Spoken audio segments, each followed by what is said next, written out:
Պարոն Սուրենյանց, այսօր վարչապետ Նիկոլ Փաշինյանը մասնակցել է ԱՊՀ գագաթնաժողովին, Ալիևի հետ է հանդիպում են ունեցել տարբեր երկրների, ԱՊՀ երկրների ղեկավարների, բայց վերջին շրջանում Փաշինյանը իր ելույթներում, հրապարակային ելույթներում բազմիցս խոսում է Եվրամիություն գնալու մասին, այս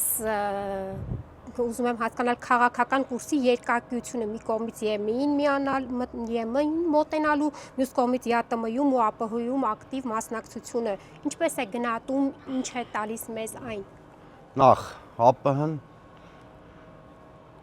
կոնտրաստի մեջ չի ԵԱՏՄ-ի հետ, այսինքն կարող է լինել ԱՊՀ անդամ, միաժամանակ ԵՄ անդամ, բայց ձեր ասած կոնտրաստը իսկապես կա, որովհետև Հայաստանը չի կարող լինել միաժամանակ օրինակ ԵՄ եւ ԵԱՏՄ անդամ, դրանք երկու տարբեր մաքսային ռեժիմներ են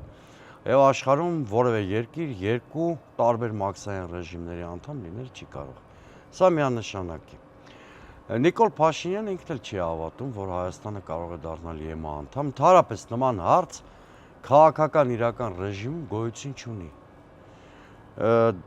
Տեսեք, ԵՄ անդամակցելու համար ընթացակարգեր կան, օրինակ երկիրը դիմում է ԵՄ-ին, ԵՄ-ն քննարկում է դիմումը, եթե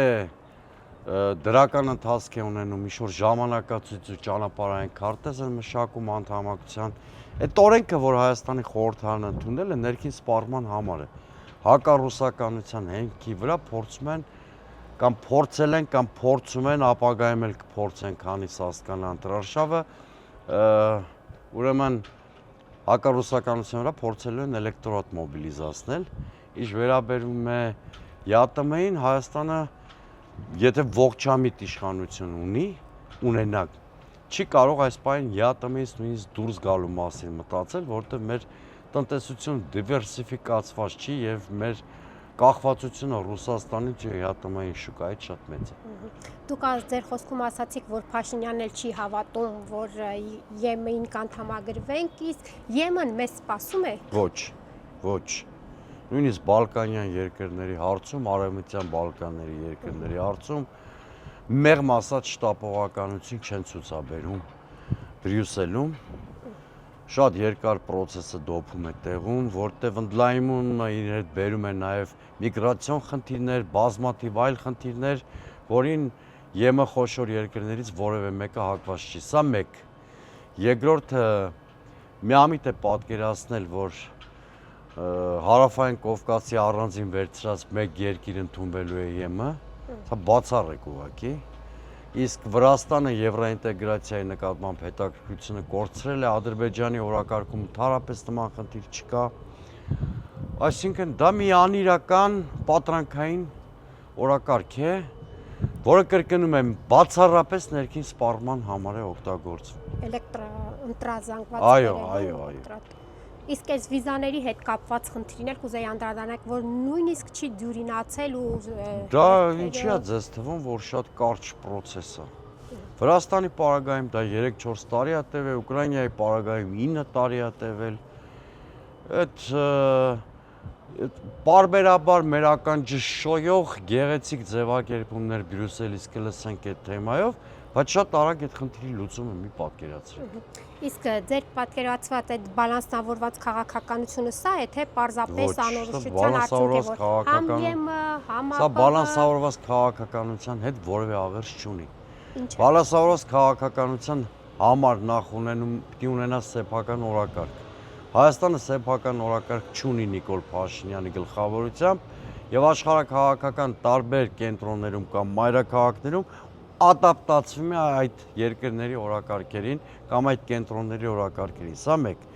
Երկրորդը բալանսավորված արտաքին քաղաքականությունը երբեք չշփոթեք ստրատեգիական կուրսի փոփոխության հետ։ Նիկոլ Փաշինյանը երկիրը հետևողականորեն փորձում է ռուսական ուղեցրից դուրս անել։ Իհարկե նա նոր խոսեցինք, կոմֆորտ արևմուտքում չի հայտնվելու, դրա հետևանքով մենք հայտնվելու ենք թուրք-ադրբեջանական ակցիայի մեջ, բայց ստրատեգիական կուրսի փոփոխության նպատակադրումը ուղիղ հակասության մեջ է բալանսավորված արտաքին քաղաքականության կամ հավասարակշռության դոկտրինի տեսության հետ։ Այսինքն Փաշինյանի այդ ձեր նշած հակասական քայլերը չեն խորացնում Հայաստանի արտաքին քաղաքական մեկուսացումը։ Իհարկե խորացնում են, կեղծ ակտիվիզմ կա, բայց եթե նայենք այդ կեղծ ակտիվիզմը տարբեր ազիմուտներում ինչ առարկայական արդյունքներ է բերում, կտեսնենք, որ առարկայական որևէ արդյունք չկա։ Ձեր խոսքից կարող ենք ենթադրել, որ արտաքին քաղաքականությունը ավելի շատ իրավիճակային Այո, իրավիճակային, կոնյունկտուրային, քաոտիկ, հաճախ կոնտրաստային։ Եվ ինչ պետք է անել ստեղծված իրավիճակում, ամփոփենք։ Գիտեք, ես լավատես չեմ, որ գործող իշխանությունը ականջալուր է իմ շատ այլ գործընկերների բավականին ռացիոնալ խորհուրդներին, եթե ես իմանայի, որ շատ ֆունդամենտալ առաջարկությունների փաթեթ ներկայացնեմ, ականջալուր կլինեն ու կվերանային այս քաղաքականությունը, ամեն օր միայն դրանով կզբաղվեի։ Գուցե ապագա իշխանություն։ Չէ, ապագա իշխանություն ձևավորելու հայտ նաև մենք ենք ներկայացնում, հետևաբար ես գիտեմ, եթե ես լինեմ իշխանություն, ինչ կանեմ, բայց հիմա էլ չեմ զլանում ցանկացած քննադատություն իմ հարստացնում եմ այլընտրանքային լուծում առաջարկելու բաղադրիչով։ Իսկ եթե իրանք վերանայումների ցանկություն ունեն, իմ եւ բազմաթիվ այլ գործընկերների առաջարկություններ կարող են լսել, շտկումներ անել, վերանայումներ անել եւ այլն։